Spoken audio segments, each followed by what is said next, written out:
Hello everyone and welcome back to code with Riya. So आज हम बात करने वाले हैं स्ट्रक्चर्स की। स्ट्रक्चर्स बेसिकली होते हैं क्या हैं, इनको यूज करना क्यों इम्पोर्टेंट होता है, and the most important thing, structures को यूज करके हम अपने प्रोग्राम को किस तरीके से लिख सकते हैं। ना सबसे पहले समझते हैं कि स्ट्रक्चर्स आखिर में होते क्या हैं। अभी तक हमने काफी सारे कलेक्शंस की बात करी है। हमने इंटीजर के कलेक्शन की बात करी है जिसको हम इंटीजर एरे बोल सकते हैं।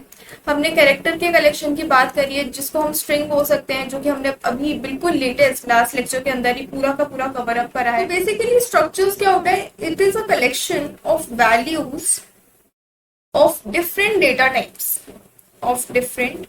डेटा टाइप्स अब हमने पहले एरे की बात करी थी। एरे क्या करता है, एरे सिमिलर टाइप्स के डेटा टाइप्स को स्टोर करने का काम करता है। फॉर एग्जांपल, अगर मैंने एक इंटीजर टाइप का एरे बनाया तो इसके अंदर मैं क्या कर सकती हूँ, मैं सिर्फ इंटीजर वैल्यूज को ही स्टोर करवा सकती हूँ। या फिर अगर हम कैर टाइप का एरे बनाते हैं तो इसके अंदर हम सिर्फ कैरेक्टर्स को ही यहाँ पर स्टोर करवा सकते हैं। अगर हम फ्लोट टाइप का बनाते हैं तो हम फ्लोट वैल्यूज को ही यहाँ पे स्टोर करवा सकते हैं। बट कभी कभार क्या होता है, प्रोग्राम के अंदर हमको मल्टीपल डिफरेंट डेटा टाइप्स को एक साथ स्टोर करवाने की जरूरत पड़ जाती है।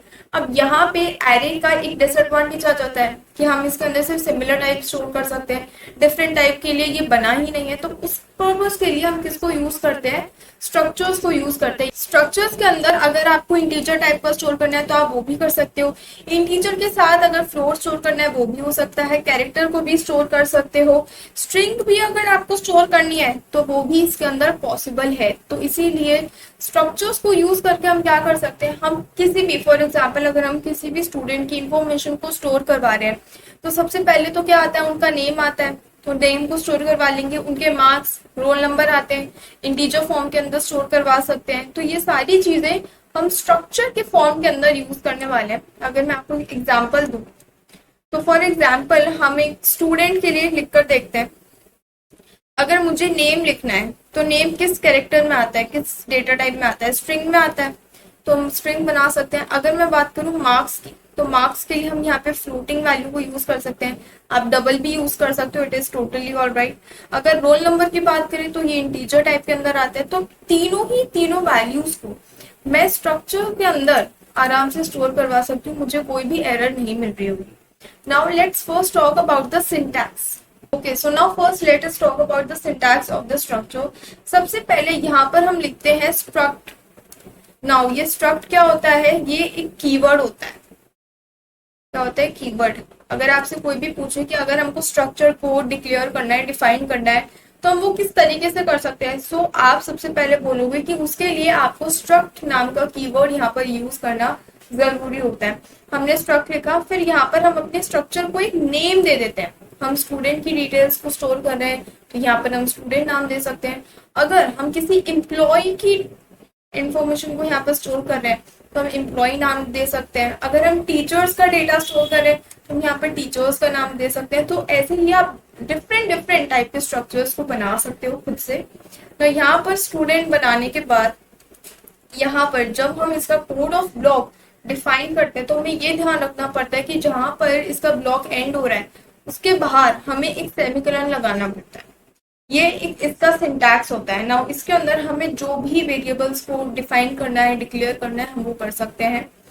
एक बात का ध्यान रखना है कि यहाँ जब आप स्ट्रक्चर बनाते हो स्टूडेंट का तो आप यहाँ पे डेफिनेशन प्रोवाइड नहीं कर सकते हो, सिर्फ आपको यहाँ पर डिक्लेरेशन देना होता है। डेफिनेशन आप कहाँ प्रोवाइड कर रहे होते हो, in the int main section. तो सबसे पहले हम यहाँ पर नेम लिख लेते हैं, कैर नेम ऑफ साइज 100। ठीक है, इसके बाद हम लिख लेते हैं रोल नंबर एंड हमारी जो फ्लोटिंग वैल्यू है उसके अंदर आ जाएंगे मार्क्स। तो कुछ इस तरीके से हम क्या कर सकते हैं, स्ट्रक्चर बना सकते हैं फॉर स्टोरिंग स्टूडेंट्स इंफॉर्मेशन। थोड़ा और स्ट्रक्चर्स के बारे में जानने के लिए हम जाते हैं अपने प्रीवियस लेक्चर के ऊपर, डेटा टाइप्स के ऊपर। यहाँ पर हमने जब बेसिक डेटा टाइप्स की बात करी थी तो हमने यहाँ पर 3 टाइप के डेटा टाइप्स की बात करी थी। यूजर डिफाइंड, प्राइमरी बोल सकते हो, या फिर आप इनको इनबिल्ट भी बोल सकते हो, इनबिल्ट। और एक होते हैं हमारे डिराइव्ड। डिराइव्ड हमारे जो डेटा टाइप्स होते हैं उनको हम सारे के सारे ऑलरेडी कवर अप कर चुके हैं। पॉइंटर्स क्या होते हैं, फंक्शंस क्या होते हैं, एरे क्या होता है, रेफरेंस हमारा बचा हुआ है, इसको भी हम बहुत जल्द कवर अप करने वाले हैं। प्राइमरी डेटा टाइप्स के बारे में हम बात कर चुके हैं। इंटीजर होता है, फ्लोटिंग वैल्यूज होती है, इंटीजर के अंदर हमारा कैरेक्टर भी आ जाता है। Now user defined data types हम आज से स्टार्ट करने वाले हैं। हमारा स्ट्रक्चर क्या होता है, एक यूजर डिफाइंड डेटा टाइप होता है। इसको हम यूजर डिफाइंड क्यों बोलते हैं, और हमारे जो इनबिल्ट है दैट इज इंटीजर, कैरेक्टर हो गया, फ्लोटिंग वैल्यूज हो गई, इनको हम इनबिल्ट बोलते हैं। ऐसा क्यों? देखो क्या होता है ना कि जब भी हम अपने सी कंपाइलर के अंदर इंटीजर लिखते हैं तो हमारे कंपाइलर को पता होता है कि मेमोरी के अंदर हम इंटीजर टाइप की वैल्यू को स्टोर करने वाले हैं, एंड इसलिए वो क्या करता है, वो 4 बाइट्स को हमारी वैल्यूज के लिए रख देता है कि अगर हम कोई भी वैल्यू को स्टोर करवाना चाहते हैं तो वो इसी के अंदर आ रही है। अगर हम इंट टाइप का एरे बना रहे हैं ऑफ साइज 3 तो वो क्या करेगा, कुछ इस तरीके से स्टोर करेगा।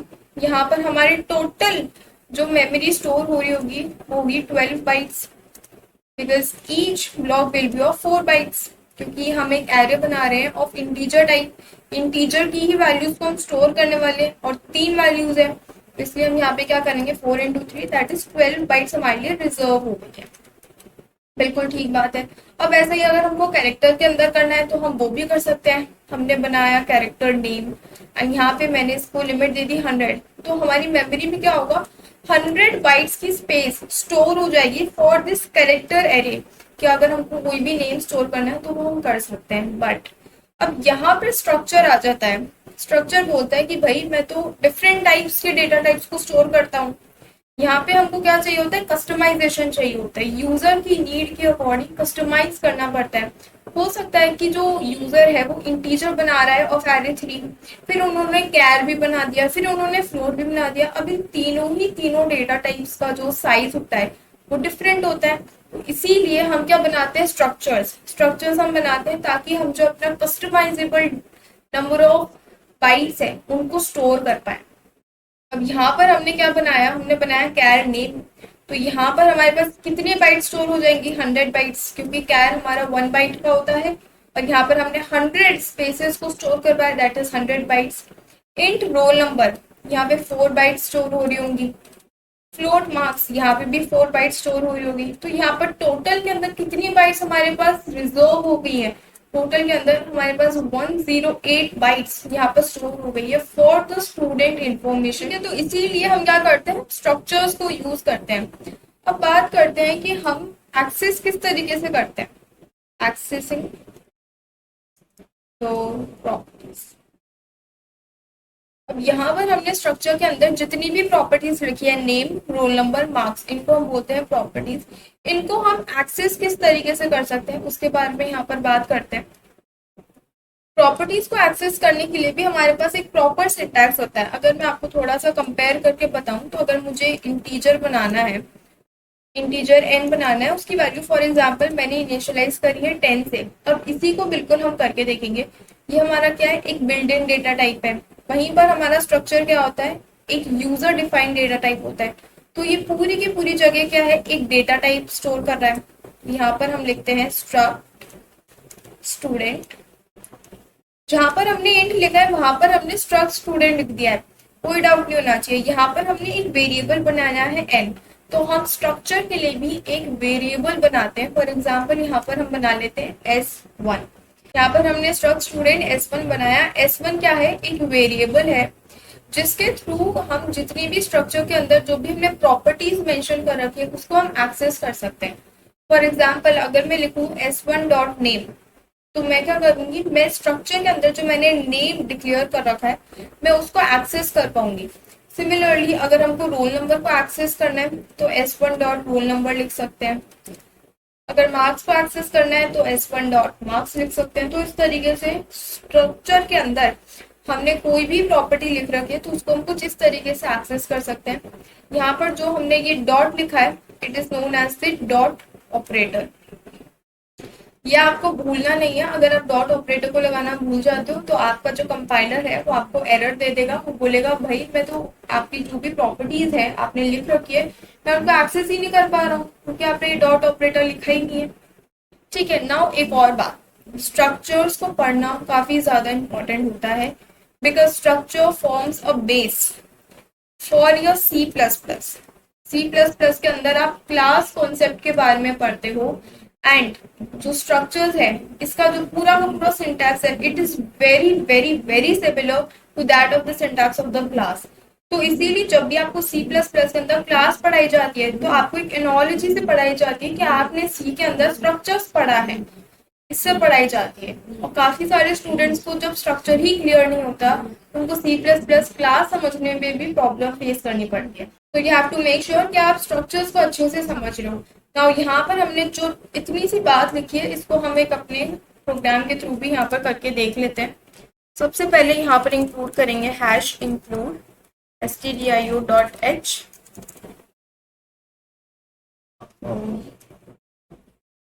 ठीक है, नाउ यहाँ पर हम बनाने वाले हैं अपना स्ट्रक्ट स्टूडेंट।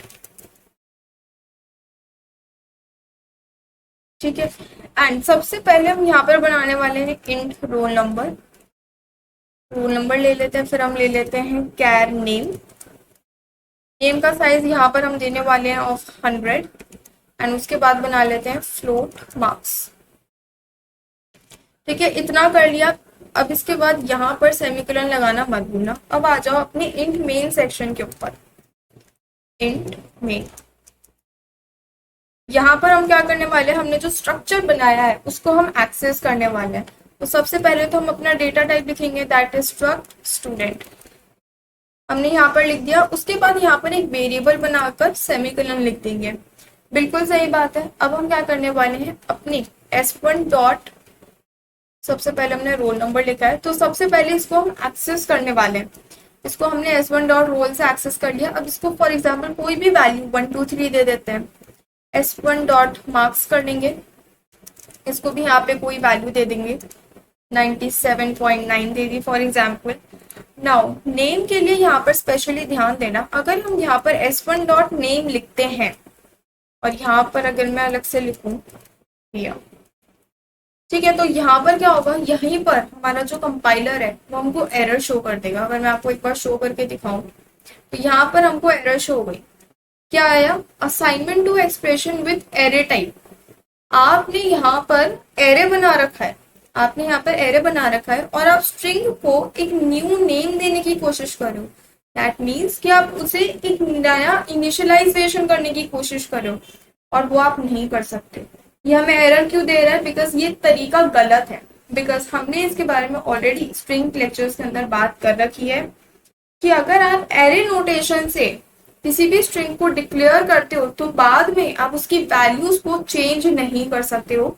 कॉपी कर सकते हैं, कंपेयर भी कर सकते हैं, स्ट्रिंग के जितने भी फंक्शंस है उसको हम यूज कर सकते हैं, पर उस वैल्यू को डायरेक्टली हम चेंज करना चाहे तो हम चेंज नहीं कर सकते। बट अगर यहीं पर हमने एरे की जगह पे पॉइंटर बनाया होता तो हम बिल्कुल कर सकते थे, क्योंकि पॉइंटर में हम रीइनिशियलाइजेशन कर सकते हैं। तो इसीलिए हम ऐसे नहीं लिखेंगे। मैं आपको यहाँ पर लिख के भी बता देती हूँ एक बार। This is a wrong method of declaring. ठीक है, तो यहाँ पर अब हम क्या करने वाले हैं, कॉपी करने वाले हैं अपन वैल्यूज को।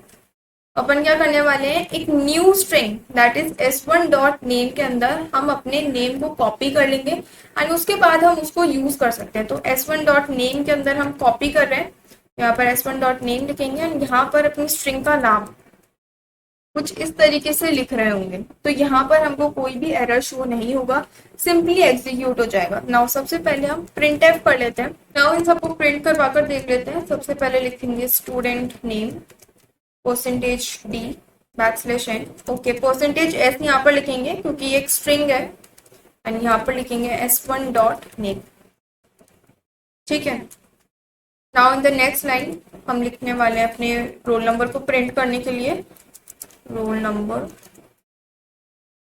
इज %d \n, यहाँ पर s1 dot roll number and then हम प्रिंट करने वाले हैं हमारे जो मार्क्स है उन्हें मार्क्स इज %f। फ्लोट के अंदर हमने उनको लिया है एंड यहाँ पर लिखेंगे s1 डॉट मार्क्स। यहाँ पर आपको एक चीज का ध्यान रखना है कि आप करेक्ट डेटा टाइप के लिए सही एक्सेस स्पेसिफायर को यहाँ पर यूज कर रहे हो, नहीं तो आपकी जो प्रोग्राम है उसमें आपको एरर शो नहीं होगा। वो एग्जीक्यूट तो हो जाएगा, लेकिन आपके पास जो वैल्यूज आ रही होंगी वो गलत आ रही होंगी। नाउ यहाँ पर स्टूडेंट नेम यहाँ पे प्रिंट हो चुका है, रोल नंबर हमने जो भी एंटर करा वो भी प्रिंट हो चुका है, एंड मार्क्स के लिए हमारे पास 0.6 डेसिमल्स तक है। अगर हमको जो हमारा फ्लोट है उसको हमको 6 डिजिट्स तक नहीं लेके जाना, फॉर एग्जाम्पल हमको एक ही डेसिमल तक लेके जाना है, तो %.1 F कर देंगे। तो इससे क्या होगा, हमें सिर्फ 1 डेसिमल प्लेस ही शो होने वाली है, एंड जो बाकी की जो 5 डेसिमल प्लेसेस है वो हाइड हो जाएंगी, वो हमको नहीं दिखेंगे। यहाँ पर अब आ रहा है 97.9। अगर यहीं पर हमको 2 चाहिए होती तो हम यहाँ पे 0.2F लिख देते, तो यहाँ पर क्या होगा 97.90 आ जाता हमारे पास। यस, हमारे पास यहाँ पर क्या आ रहा है 97.90। तो अगर आपको फ्लोट की जो वैल्यूज है उसको भी कस्टमाइज करवाना है तो वो भी आप खुद से कर सकते हो, लेट इट बी %F। ठीक है, नाउ नेक्स्ट टॉपिक की जो हम बात करने वाले हैं that is structures in memory. हमारी मेमोरी के अंदर स्ट्रक्चर्स किस तरीके से स्टोर होते हैं। स्ट्रक्चर्स इन मेमोरी, मेमोरी के अंदर क्या होता है ये जानना काफी ज्यादा इंपॉर्टेंट रहता है हमारे लिए। नाउ स्ट्रक्चर्स के लिए भी हमारे पास एक कंटिन्यूअस मेमोरी लोकेशन होती है। कंटिन्यूअस मीन्स हमारे पास कंटिन्यूअस मेमोरी लोकेशन होती है, कंटिन्यूअस फैशन के अंदर मेमोरी एलोकेट हो रही होती है। फॉर एग्जाम्पल अगर यहाँ पर हमने मेमोरी बनाई, फॉर एग्जाम्पल 3 मेमोरी बनाई, क्योंकि हमने 3 प्रॉपर्टीज को ही डिक्लेयर कर रखा है। ठीक है, तो यहाँ पर अगर मैं लिख के बताऊं स्ट्रक्ट स्टूडेंट, एंड यहाँ पर हम लिखेंगे कैर नेम, तो यहाँ पर नेम के लिए क्या होगा 100 बाइट स्टोर हो जानी है। क्यों, क्योंकि यहाँ पर हमने जो इसका साइज दिया है वो 100 दिया है। नाउ फॉर एग्जाम्पल इसका नाम है नेम, इसका रोल नंबर एंड इसका है मार्क्स। तो ये क्या करेगा, यहाँ पर भी हम कोई मेमोरी लोकेशन दे देते, फॉर एग्जाम्पल 2000। नाउ यहाँ पर क्या हुआ, नेम के अंदर 100 बाइट्स रिजर्व हो चुकी है, किसके लिए, कैरेक्टर के लिए। नेम के लिए रिजर्व हो चुकी है कि आप यहाँ पर कितनी भी कैरेक्टर्स को स्टोर करवा सकते हो टिल 100 के बाद ही कैरेक्टर्स को इनपुट लेना बंद कर देगा, क्योंकि ये इसकी मैक्सिमम साइज है, मैक्सिमम लिमिट है जहां तक ये कैरेक्टर्स को इनपुट लेने वाला है। नेक्स्टली अगर हम बात करें रोल नंबर्स की, तो ये है एक इंटीजर फॉर्म के अंदर। इंटीजर के लिए हमको चाहिए होती है 4 बाइट्स। यहाँ पे हमारे पास जो कैरेक्टर है दैट इज ऑफ 1 बाइट, इसलिए जब हम 1 × 100 करते हैं तो हमारे पास 100 बाइट्स बनती हैं, तो इसीलिए उतनी ही बाइट्स यहाँ पे रिजर्व हो रही होंगी।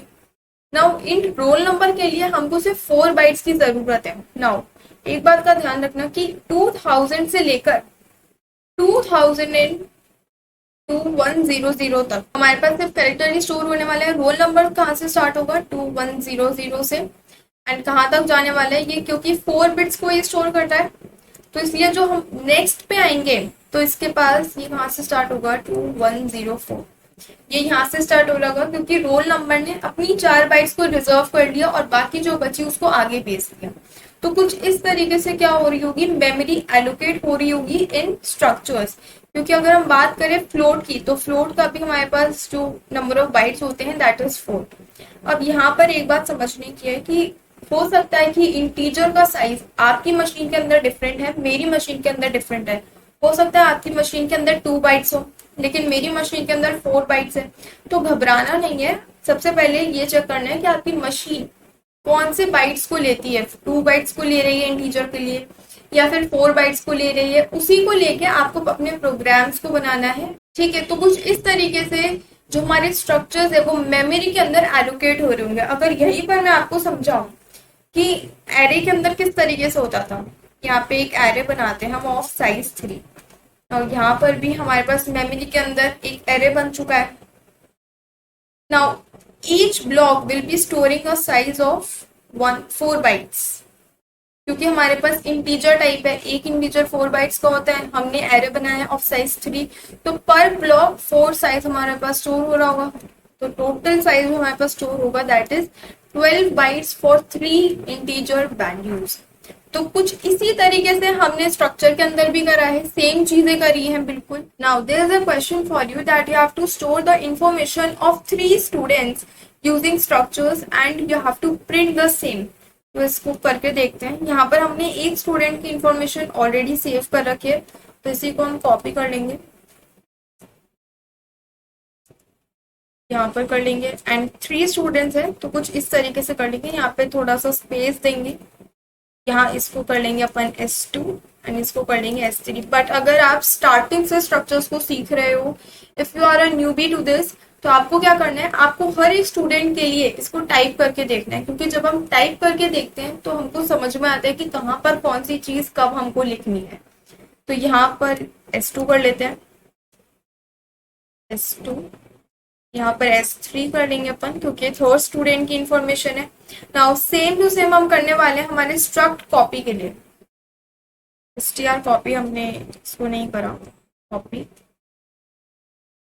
पेस्ट एंड यहाँ पर भी कर लेते हैं। ठीक है, तो यहाँ पर S1 डॉट, ठीक है, यहाँ पर S2 लिख देते हैं एंड यहाँ पर अपन नाम चेंज कर देते हैं श्रुति। ठीक है, एंड देन यहाँ पर S3, देन यहाँ पर भी नाम चेंज कर देते हैं टू आदित्य। ठीक है, ये सारी चीजें हमने कर ली। अब प्रिंटफ के लिए भी हम इसको एक बार कॉपी कर लेते हैं। ठीक है, यहाँ पर S1 के लिए हमारे पास शो हो रहा है, यहाँ पर S2 के लिए शो हो जाएगा S2 एंड यहाँ पर S2 के मार्क्स, यहाँ पर S3 का डेटा शो होगा हमारे पास। अब यहाँ पर हम क्या कर सकते हैं, स्टूडेंट नेम 1 भी लिख सकते हैं in order to avoid the confusion. यहाँ पर 2 कर लेंगे, यहाँ पर 3 कर लेंगे। ठीक है, इतना हो गया। अब यहाँ पर हम क्या करेंगे, थोड़ी सी वैल्यूज भी चेंज करेंगे। रोल नंबर को लिख लेते हैं 345, यहाँ पर भी, यहाँ पर इसको चेंज कर लेते हैं 89.7 and let it be 90.8।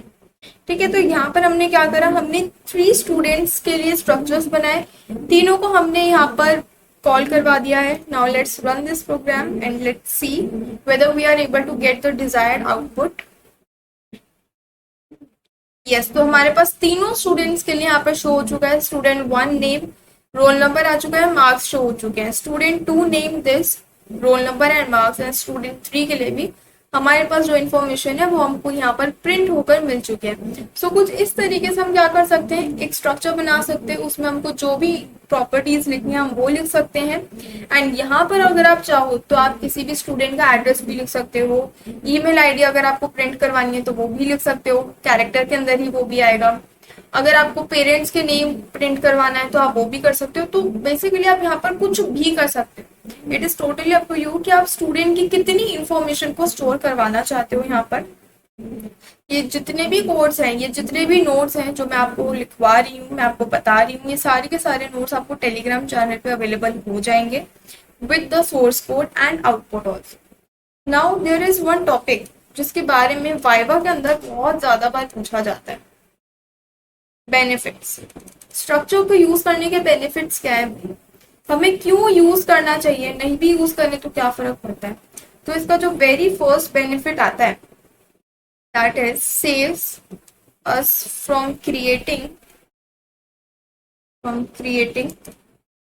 To many variables. यहाँ पर मेरा काम आसान हो जाता है, मुझे बहुत सारे वेरिएबल्स को बनाने की जरूरत नहीं पड़ती है। तो यहाँ पर हम क्या कर रहे हैं, हम स्टूडेंट की इंफॉर्मेशन को स्टोर कर रहे हैं। तो हर स्टूडेंट के लिए अगर हम बनाते हैं तो S1 डॉट रोल नंबर बनेगा, S1 डॉट नेम बनेगा, तो हर स्टूडेंट के लिए मुझे अलग से बनाने पड़ेंगे। तो कितने सारे वेरिएबल्स हो जाएंगे, तो कितना टाइम वेस्ट हो जाता है यहाँ पर। तो इसीलिए हम क्या करते हैं, हम एक स्ट्रक्चर बनाते हैं, उसी के थ्रू हम वेरिएबल्स को एक्सेस कर लेते हैं। Now the second is data management हो पाता है, डेटा मैनेजमेंट एंड ऑर्गेनाइजेशन हो पाता है प्रॉपर। जब भी आप कोई भी प्रोग्रामिंग कर रहे होते हो, जब भी आप कोड लिख रहे होते हो, तो सबसे पहली चीज जो आपको देखनी होती है दैट इज मैनेजमेंट। आप जो कोड लिख रहे हो उससे कितना अच्छा मैनेजमेंट हो रहा है और कितना अच्छा मैनेजमेंट नहीं हो पा रहा है।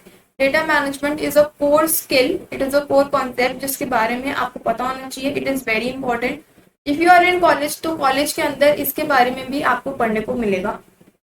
Now we know that for every student हमारे पास जो नेम है वो सेम रहने वाला है, नेम, एज, रोल नंबर। तो ये कुछ एट्रीब्यूट्स है, कुछ प्रॉपर्टीज है जो कि हर स्टूडेंट के लिए रिपीट होने वाली है।